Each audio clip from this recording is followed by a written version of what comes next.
Hello everyone, welcome back to my channel. This is Pramila Yadav. हम teaching method से discuss कर रहे हैं। टीचिंग मेथड में इंपॉर्टेंट टीचिंग मेथड है इंडक्टिव मेथड ऑफ टीचिंग, यानी शिक्षण की आगमनात्मक विधि। आगमनात्मक शिक्षण विधि, आगमनात्मक शिक्षण विधि और निगमनात्मक शिक्षण विधि है, बहुत इंपॉर्टेंट है आपके टीचिंग एग्जाम के पॉइंट ऑफ व्यू से। जहाँ पर भी टीचिंग मेथड शिक्षण विधियों से जहाँ पर भी आपसे क्वेश्चन पूछे जाते हैं, मोस्टली 99% जो क्वेश्चन पूछा जाता है वो इंडक्टिव और डिडक्टिव मेथड से पूछा जाता है।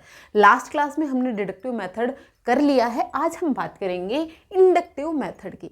अच्छा, इंडक्टिव मेथड को हम आगमनात्मक विधि कहते हैं। आगमन से आप याद रखिएगा, आगमन यानी आना, आगमन यानी आना, यानी बच्चों के सामने पहले एग्जाम्पल रखे जाते हैं, उदाहरण रखे जाते हैं और वहाँ से नियम डिडक्ट किए जाते हैं, नियम आते हैं। तो निगमन से आपने क्या याद रखा? निगमन यानी नियम, नियम से उदाहरण की तरफ। आगमन यानी आना, उदाहरण से नियम पर आना। दोनों एक दूसरे की अपोजिट मेथड हैं, दोनों एक दूसरे के कॉम्प्लीमेंट्री मेथड हैं। निगमनात्मक विधि में पहले बच्चे को रूल बता दिए जाते हैं, फिर बच्चा एग्जाम्पल पे जाता है। आगमनात्मक विधि इंडक्टिव मेथड में पहले बच्चे के सामने एग्जाम्पल्स रखे जाते हैं, पहले बच्चे के सामने उदाहरण रखे जाते हैं और बच्चे रूल खुद निकालते हैं। रूल बच्चे को बताए नहीं जाते, बच्चे रूल्स खुद निकालते हैं। जहां पर स्टूडेंट एक्टिव होंगे वो मेथड कौन सा हो जाएगा? स्टूडेंट सेंटर्ड हो जाएगा, क्योंकि बच्चों के सामने एग्जाम्पल रखे गए और बच्चों ने रूल खुद बनाए। यहां पर बच्चे अपनी थिंकिंग लगा रहे हैं। जहां पर स्टूडेंट एक्टिव होता है वो मेथड कौन सा होता है? स्टूडेंट सेंटर्ड मेथड होता है। स्टूडेंट सेंटर्ड मेथड में बच्चे की नीड्स को, बच्चे के इंटरेस्ट को, बच्चे के एबिलिटीज को, बच्चे के लर्निंग स्टाइल को, बच्चे की रेडीनेस को, हर एक चीज को ध्यान में रखा जाता है।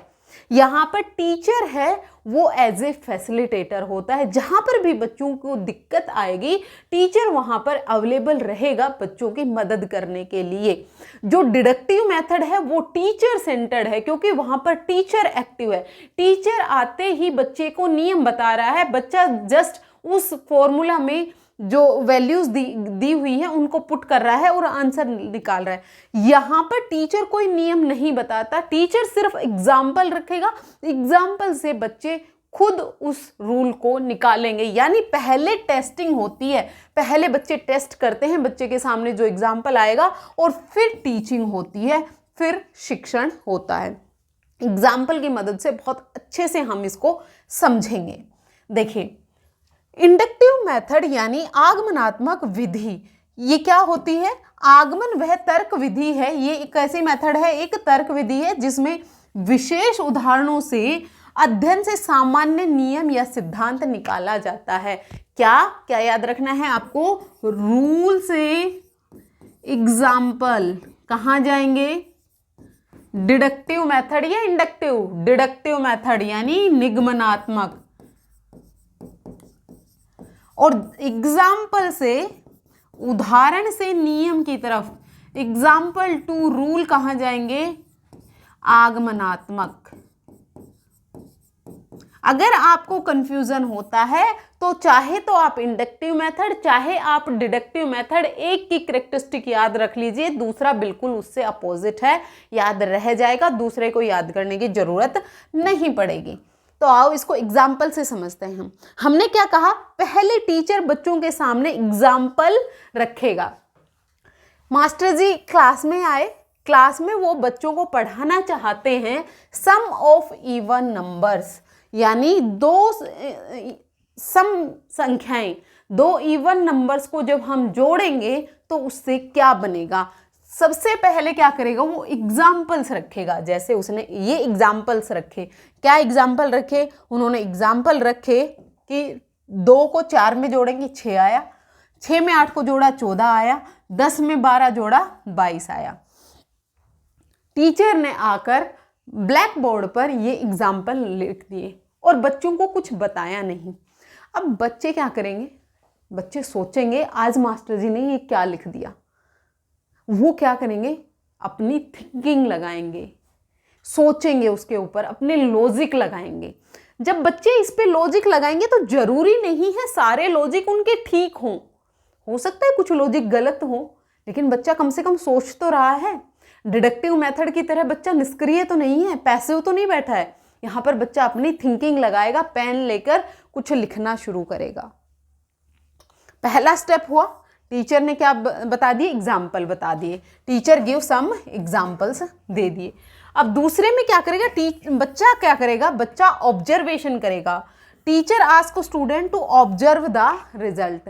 अब टीचर कह रहा है कि इस रिजल्ट को आप ऑब्जर्व करो कि 2 में मैंने 4 ऐड किया तो कितना आया, 6 आया, 6 में मैंने 8 ऐड किया 14 आया, 10 में 12 ऐड किया 22 आया। बच्चे ये ऑब्जर्व करेंगे कि ये नंबर है, ये भी एक इवन नंबर है, यानी ये भी एक सम संख्या है, ये भी एक सम संख्या है। जब मैं 2 सम संख्याओं को जोड़ रहा हूँ तो ये क्या आ रहा है, ये भी आपकी सम संख्या आ रही है। इस तरह के बहुत सारे एग्जाम्पल बच्चे ने देखे। जैसे बच्चे ने एग्जाम्पल देखे तो बच्चे ने ये फाइंड आउट भी कर लिया कि 2 सम संख्याएं, जब 2 सम संख्याओं को जोड़ेंगे तो उसका रिजल्ट भी क्या आएगा, सम आएगा। पहले बच्चे ने क्या किया, ऑब्जर्वेशन किया। ऑब्जर्वेशन के बाद बच्चे क्या करेंगे, डिस्कशन करेंगे। Student notice that the some is always an even number, यानी ये दोनों क्या हैं, इवन नंबर हैं, और इन दोनों का जो सम है वो भी क्या आ रहा है, इवन नंबर आ रहा है। तो जनरल रूल क्या बना, the sum of 2 even number is always an even number. Deductive method में क्या था, ये सबसे पहले टीचर ने आकर बच्चों को बता दिया था कि sum of 2 even number is always an even number. सबसे पहले टीचर ने यही बताया था, और इसमें ये आखिरी स्टेप है। इसीलिए कहा जाता है कि इंडक्टिव और डिडक्टिव मेथड एक दूसरे के कॉम्प्लीमेंट्री। कैसे, इंडक्टिव मेथड का यूज किया, एग्जाम्पल रखे, एग्जाम्पल से रूल आ गया। अब इस रूल को वेरीफाई करने के लिए बच्चा एग्जाम्पल्स का यूज करेगा और सारे एग्जाम्पल्स पुट करके देखेगा। रूल से कहां जाएगा, रूल से कहां गया, एग्जाम्पल पे गया। रूल से एग्जाम्पल कौन से मेथड में जाते हैं, डिडक्टिव मेथड में जाते हैं। फिर जो एग्जाम्पल है उस एग्जाम्पल से बच्चे रूल निकाल रहे हैं। तो ये एक सर्कल में चल रहा है ना, पहले इंडक्टिव डिडक्टिव, फिर इंडक्टिव डिडक्टिव, फिर इंडक्टिव डिडक्टिव, दोनों एक दूसरे की क्या हो गई, कॉम्प्लीमेंट्री मेथड हो गए। होपफुली आपको ये समझ आया होगा। इंडक्टिव मेथड में क्या होता है, स्पेसिफिक एग्जाम्पल्स होते हैं, फिर उससे हम जनरल रूल निकालते हैं। ये एग्जाम्पल मैं अभी आपको समझा चुकी हूँ, सेम एग्जाम्पल है। इंपॉर्टेंट स्लाइड है, यहाँ से क्वेश्चन बनते हैं, मोस्ट इंपॉर्टेंट क्वेश्चन यहीं से बनते हैं। कैरेक्टरिस्टिक ऑफ इंडक्टिव मेथड, या फिर हम कहें maxims of inductive method. Inductive methods के कौन से शिक्षण सूत्र हैं, proceed from particular to general. कल भी मैंने आपको बताया था पर्टिकुलर हमेशा क्या होते हैं, उदाहरण होते हैं, और जनरल हमेशा आपके नियम होते हैं। उदाहरण से नियम की तरफ, यानी पर्टिकुलर से जनरल की तरफ। Based on observation and experience, अभी बच्चों ने ऑब्जर्व किया था ना, बच्चों के सामने बहुत सारे सम, इवन नंबर्स का सम लिखा हुआ था, तो बच्चों ने ऑब्जर्वेशन की थी, एक्सपीरियंस किया था, अपने अनुभव बनाए थे। जहां पर बच्चा ऑब्जर्वेशन से सीखेगा, एक्सपीरियंस से सीखेगा, तो डिस्कवरी लर्निंग होगी, क्योंकि यहाँ पर बच्चा अपनी थिंकिंग लगा रहा है, रटी रटाई चीजें यूज नहीं कर रहा है कि आपने फॉर्मूला दे दिया जस्ट उसको आपने यूज करना है, ऐसा नहीं कर रहा है। बच्चा अपनी लॉजिक्स लगा रहा है, अपनी थिंकिंग लगा रहा है, अपनी प्रायर नॉलेज का यूज कर रहा है, पूर्व ज्ञान का यूज कर रहा है। Develop thinking and reasoning ability, think कर रहा है, सोच विचार रहा है, तर्क लगा रहा है, तो ये सब डेवलप होगा ही।